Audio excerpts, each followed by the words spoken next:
Alright,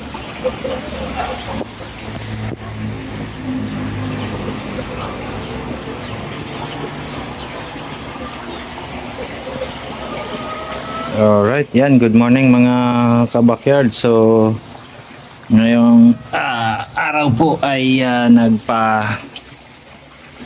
nagtanggal po tayo ng tubig kasi schedule po natin ngayon ng monthly maintenance. So, i-check po natin lahat ng mga breeder na andito. Check yung mga status nila. At the same time mga kabakyard ay titingnan natin kung may mga bagong mga buried na. So hindi po sila nakikita kasi nasa ilalim sila, pero mababaw na po yung tubig dyan. So bali dito po sa akin, schedule po talaga yan mga kabakyard. Once a month ginagawa ko to para po ma-check lahat ng alaga natin, and para makita na rin kung may mga bagong buried na female. Kasi pag may buried na po, syempre ihihiwalay natin. Ayan mga kabakyard. So malalim po yung tubig niyan before. Yan, nakikita nyo nandyan yung guhit.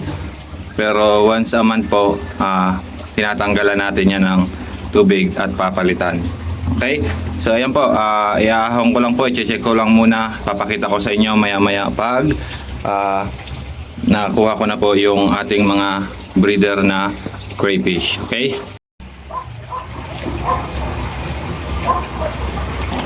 Alright, ayan mga kabakyard, na iahawang ko na po almost karamihan, 80% or 90% na andito na.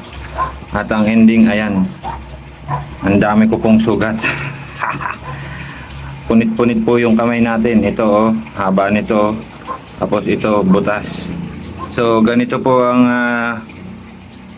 nagiging resulta every time po na ahon po ako nitong mga breeder ko po.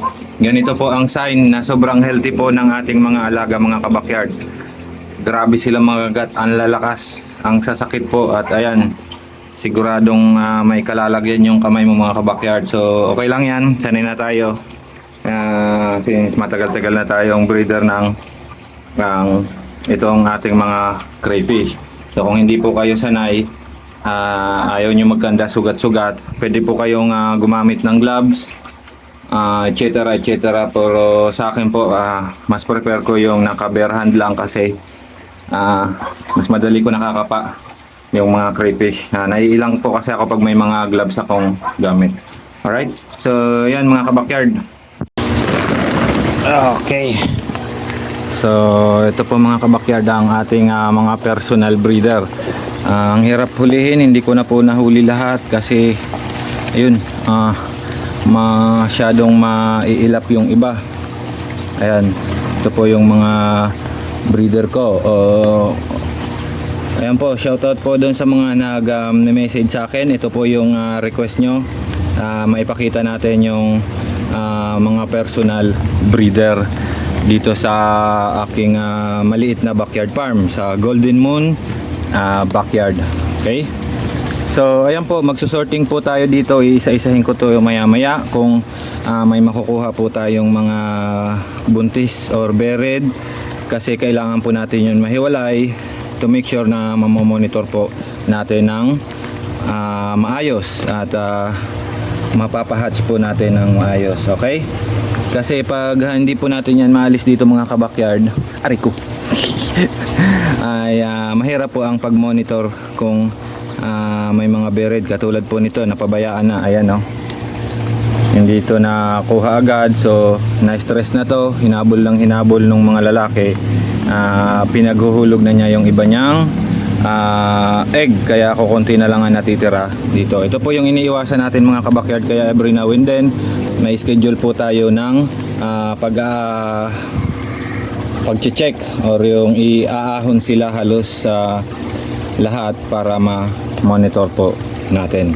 Okay, so ito po yung nga pala mga kabakyard, dun po sa mga nag-aantay, wala po tayo ngayong for sale na Australian Red Claw. Lahat po itong piniplex ko mga kabakyard is personal breeder ko po.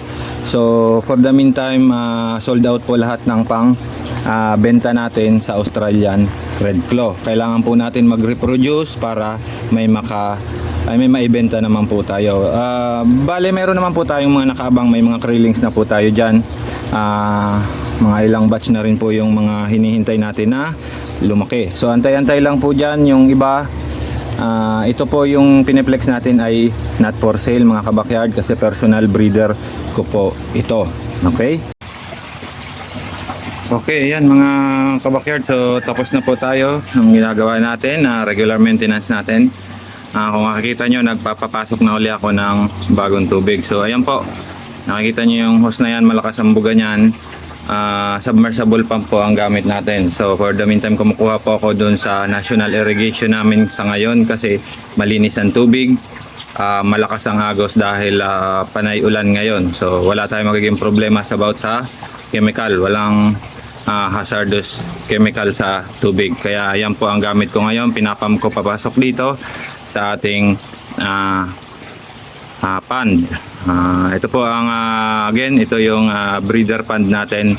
Nandito yung malalaki, yung mga 5-6 inches na or 7, may 7 pa nga dyan. Yan. So again, wala pong Taguro line dyan ha. Ang dami na naman po nagme-message sa akin. Kakagawa ko pa lang ng video about doon. Wala po akong Taguro line or kahit anong Embento line. Regular crayfish lang po ang alaga natin. So ayan, sa mga newbies dyan, ganito po ako mag-maintenance dito. Ilang taong ko na ginagawa to and safe na safe po. Ganyan po ka ganda yung result natin sa ating mga alaga. Okay? So, thank you mga kabakyard. Yun lamang po sa araw na to and God bless. Hopefully, okay ang lahat dahil maulan pa rin. Goodbye.